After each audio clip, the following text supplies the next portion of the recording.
More than 24 states have filed an amicus brief with the Supreme Court, urging the nation's highest court to keep former President Trump on the Colorado Republican presidential ballot and warning that failing to do so could throw the 2024 presidential election into chaos. Subscribe my channel for more updates. The Attorneys General of Indiana, West Virginia and 25 other states warned the court that the move by the Colorado Supreme Court to declare Trump an insurrectionist under the 14th Amendment has vast consequences that reach far beyond Colorado.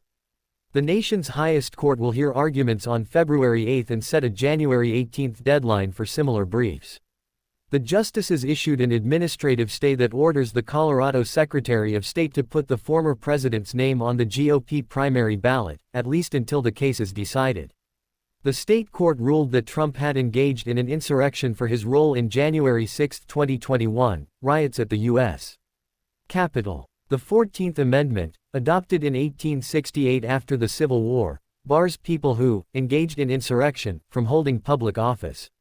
The states argue that state-imposed restrictions have a national consequence in this instance, and the ruling threatens to throw the 2024 election into chaos. Voters who may wish to cast their ballots for former President Trump cannot know whether he ultimately will be excluded from the ballot in their state or others.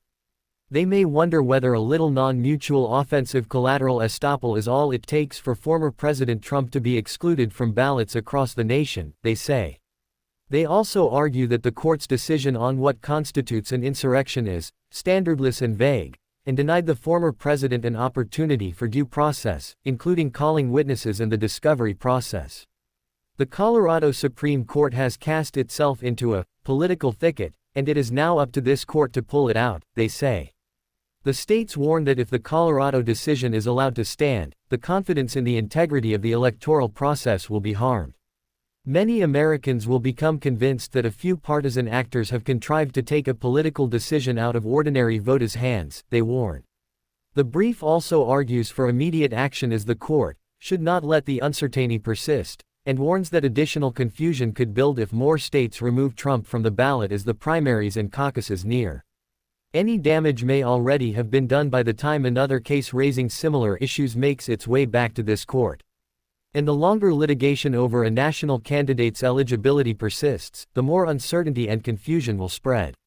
Voters need an answer in time to judiciously weigh the merits of competing candidates before casting their ballots, not after voting has begun, the states say. The brief also argues that, if allowed to stand, other potential disqualifications could arise in the future, asking whether a president could be stopped from running for re-election due to a wartime mistake construed as giving aid or comfort to enemies. The court should act now to stop all these strange, far-reaching, and injurious results from spinning out of control, the states say. Finally, the brief argues that the decision for who is qualified to serve as president is up to the voters, not to the courts.